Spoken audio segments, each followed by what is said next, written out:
अब हम एक काम करते हैं, एक दो क्वेश्चंस करते हैं किसके, चैप्टर नंबर 6 के, चैप्टर नंबर 6 के accounting procedure rules of debit and credit के 2-3 क्वेश्चन करते हैं, तो हमको बात चीत समझ में आएगी इस वाले चैप्टर में करना कैसे है।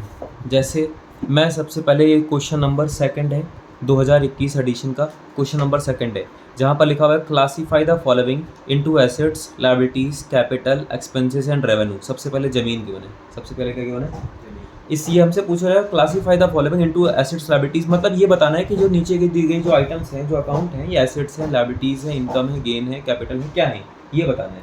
तो ये बताने के लिए क्या करना है, सबसे पहले आप इन आइटम्स को कॉपी कर लो। आप मेरे को नाम बोलते जाओ, मैं कॉपी करता हूँ। क्वेश्चन नंबर कौन सा है ये, क्वेश्चन नंबर 2।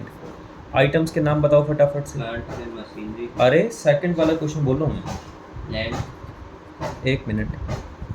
सबसे पहले ज़मीन है, उसके बाद इन्वेस्टमेंट है, इन्वेस्टमेंट के बाद बिल्डिंग है, बिल्डिंग के बाद इंटरेस्ट रिसीव्ड है, फिर इंटरेस्ट रिसीव्ड है, इंटरेस्ट रिसीव्ड के बाद क्या है, सैलरी है, सैलरी के बाद क्या है, बैंक ओवरड्राफ्ट, सैलरी के बाद बैंक ओवरड्राफ्ट है, डेबिटर, बैंक ओवर ड्राफ्ट है, फिर क्या है, डेबिटर, डेटर है, डेटर के बाद क्रेडिटर, क्रेडिटर है, क्रेडिटर के बाद हाँ?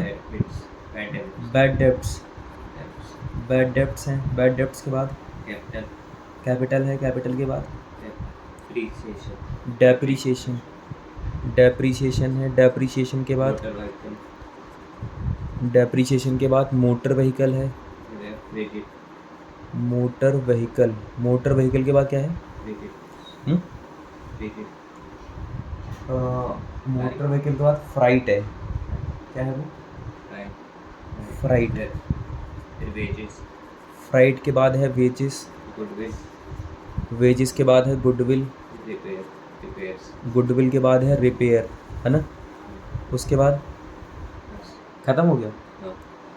ठीक है, अब हमें क्या बताना है कि ये एसेट्स हैं, लायबिलिटीज़ हैं, क्या है, यही बताना है हमको। ठीक है, तो जैसे सबसे पहले ज़मीन है, बताओ ज़मीन हमारे लिए क्या है, एसेट्स है। इन्वेस्टमेंट हमारे लिए क्या है, एसेट्स है। बिल्डिंग हमारे लिए क्या है, एसेट्स है। इंटरेस्ट रिसीव्ड हमारे लिए क्या है, इनकम है। इनकम मतलब रेवेन्यू, इनकम मतलब रेवेन्यू। सैलरी हमारे लिए क्या है, इनकम नहीं है। इधर देखो, मैं यहाँ पर बता देता हूँ, जो इंटरेस्ट होता है, क्या होता है, इंटरेस्ट है, या फिर रेंट है, या फिर कमीशन है, या फिर क्या है, ये या तो हमें रिसीव होते हैं या फिर हम पे करते हैं। इंटरेस्ट रिसीव्ड होना हमारे लिए इनकम है, और इंटरेस्ट पे करना हमारे लिए एक्सपेंस है ना। चलो इससे बाहर आते हैं। अगली चीज़ है सैलरी। क्या है, क्या आपके पास पेंसिल है, दिखाओ। अच्छा बताओ ये क्या है, और ये एम्प्लॉई है, ये कौन है, और ये क्या है, बिजनेस है। एम्प्लॉई जो होते हैं वो बिजनेस को सर्विसेज देते हैं। क्या देते हैं, बदले में बिजनेस क्या देता है, सैलरी देता है। दे रहा है बिजनेस या ले रहा है, दे रहा है, बिजनेस सैलरी देता है,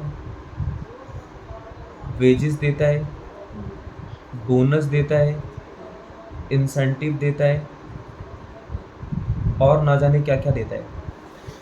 अब देखो, एम्प्लॉय हमेशा बिजनेस के पास काम करने आएंगे, बिजनेस तो एम्प्लॉय के पास काम करने जाएगा नहीं, तो बिजनेस हमेशा सैलरी पे करेगा, कभी रिसीव नहीं करेगा। और जब भी मैं पूछूंगा ये इनकम है या एक्सपेंस है, तो कभी आप एम्प्लॉय बन के मत बताना, हमेशा बिजनेस बन के बताना है। क्या बन के बताना है, तो बताओ बिजनेस, हम बिजनेस के लिए सैलरी और वेजेस इनकम है या एक्सपेंस है, इनकम है, एक्सपेंस, एक्सपेंस क्यों है, क्योंकि वो पे कर रहा है, क्योंकि वो पे कर रहा है। तो भैया सैलरी हमारे लिए क्या हो गई, एक्सपेंस हो गई।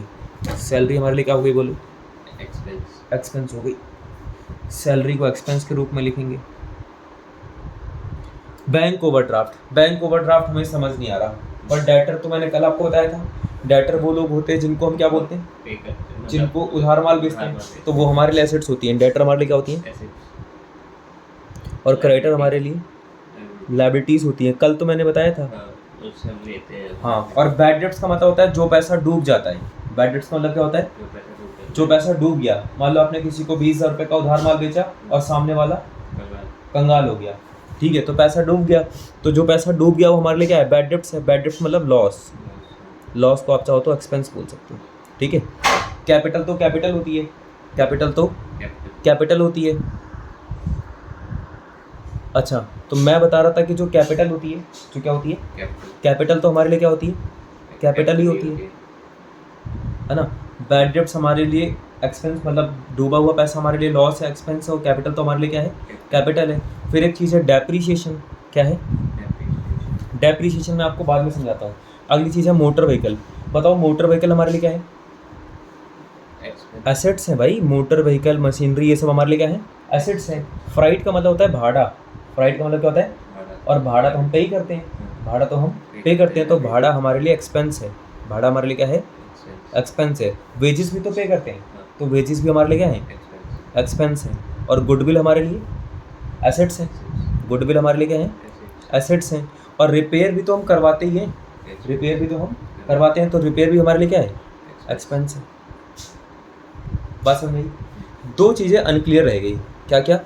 एक तो बैंक ओवरड्राफ्ट और दूसरा डेप्रीशिएशन। बैंक ओवरड्राफ्ट, और तो मैं आपको अगले पेज पे समझाता हूँ कि बैंक ओवरड्राफ्ट क्या होता है, डेप्रीशिएशन क्या होता है। ये रहा अगला पेज। भैया बैंक ओवरड्राफ्ट क्या होता है? देखो मैं आपको समझा रहा हूँ यहाँ पर, ये चीज़ें भी आप लिख लेना, ठीक है। ये जो रेंट रिसीव पेड और ये जो सैलरी वगैरह वाला जो पॉइंट था, जो बैंक होता है, जो क्या होता है, बैंक के या तो पॉजिटिव बैलेंस होते हैं या फिर नेगेटिव बैलेंस होते हैं। पॉजिटिव बैलेंस होंगे या फिर क्या होंगे? ये जो पॉजिटिव बैलेंस होते हैं ना, इसको फेवरेबल बैलेंस बोलते हैं। क्या बोलते हैं? Favourable balance. और नेगेटिव बैलेंस को क्या बोलते हैं? Unfavourable balance. पॉजिटिव बैलेंस को बोलते हैं फेवरेबल बैलेंस, और नेगेटिव बैलेंस को क्या बोलते हैं? Unfavourable balance. फेवरेबल बैलेंस और अनफेवरेबल बैलेंस। अच्छा भैया, ये जो फेवरेबल बैलेंस होते हैं, कौन से वाले बैलेंस होते हैं? फेवरेबल बैलेंस होते हैं। पॉजिटिव बैलेंस को फेवरेबल बैलेंस बोलते हैं, नेगेटिव बैलेंस को अनफेवरेबल बैलेंस होते हैं। पॉजिटिव बैलेंस का दूसरा नाम होता है बैंक डिपॉजिट। क्या नाम होता है? Bank deposit. बैंक डिपॉजिट का मतलब बैंक में आपने पैसे जमा करवा रखे हैं। मान लो अपने बैंक में 5 लाख रुपए जमा करवा रखे हैं, तो वो वही 5 लाख रुपए पॉजिटिव बैलेंस हैं। उन्हीं 5 लाख को फेवरेबल बैलेंस बोलते हैं, उन्हीं 5 लाख को बैंक डिपॉजिट बोलते हैं। जो पैसे आपने बैंक में डिपॉजिट कर रखे हैं, जमा करवा रखे हैं, वो आपके लिए एसेट है कि लायबिलिटी है? बैंक बैलेंस हमारे लिए क्या है? एसेट है, प्रॉपर्टी है। तो बैंक डिपॉजिट्स हमारे लिए एसेट्स हैं, प्रॉपर्टीज हैं। अनफेवरेबल बैलेंस का दूसरा नाम होता है बैंक ओवरड्राफ्ट। क्या नाम होता है? बैंक। मान लो आपने अपने बैंक में जमा करवाए 5 लाख, कितने जमा करवाए? और निकाल लिए 8 लाख। जमा कितने करवाए और निकाले कितने? 3 लाख ज़्यादा निकाले या कम निकाले? जो आपने 3 लाख रुपए ज़्यादा निकाले ना, वही बैंक ओवरड्राफ्ट है, वही नेगेटिव बैलेंस है, वही अनफेवरेबल है। तो जो आपने ज़्यादा निकाल लिया वो एक तरीके से लोन हो गया। क्या हो गया? लोन, मतलब लायबिलिटी होगी। तो बैंक ओवरड्राफ्ट हमारे लिए क्या होती है? लायबिलिटी होती है। बोलो बात समझ में आई? बैंक ओवरड्राफ्ट हमारे लिए क्या होती है? लायबिलिटी। एक लास्ट पॉइंट था, उसका नाम है डेप्रीशिएशन। क्या नाम है? डेप्रीशिएशन। डेप्रीशिएशन का मतलब क्या होता है? Depreciation means fall in the value of tangible fixed asset. Depreciation means fall in the value of tangible बोलो, tangible fixed asset. Depreciation means fall in the value of tangible fixed asset, है ना। Tangible fixed asset की value में जब भी गिरावट आती है उसे क्या बोलते हैं? डेप्रीशिएशन। जैसे मान लो हमने कंप्यूटर लिया, है ना, तो मान लो ये है, मान लेते हैं 10,000 का, कितने का है, और इसकी लाइफ है मान लो 10 साल। कितने साल लाइफ है? तो ये हर साल कितने रुपए का कम होगा? 1000 रुपये का कम होगा। जो ये हजार रुपये कम हो रहा है ना, यही डेप्रीशिएशन है। यही क्या है? कम हो रहा है कि ज़्यादा हो रहा है? तो डेप्रीशिएशन कम हो रहा है मतलब फ़ायदा या घाटा, इनकम या एक्सपेंस? डेप्रीशिएशन हमारे लिए एक्सपेंस है। डेप्रीशिएशन हमारे लिए क्या है? समझ गए? बैंक ओवरड्राफ्ट लायबिलिटी है और डेप्रीशिएशन एक्सपेंस है, ठीक है। इसको भी नोट कर लेना अच्छी तरीके से। अब आगे चलते हैं। ये जो बैंक ओवरड्राफ्ट था वो तो हमारे लिए क्या है, लायबिलिटी है, और जो डेप्रीसिएशन है वो हमारे लिए क्या है, एक्सपेंस है। बोलो बात समझ में आई। ये क्वेश्चन नंबर कौन सा था, क्वेश्चन नंबर सेकंड। अब क्वेश्चन नंबर थर्ड भी ऐसे ही है, तो क्वेश्चन नंबर थर्ड आप खुद करना, ठीक है। अब मैं एक काम करता हूँ, क्वेश्चन नंबर 4 करवाता हूँ, क्वेश्चन नंबर 4।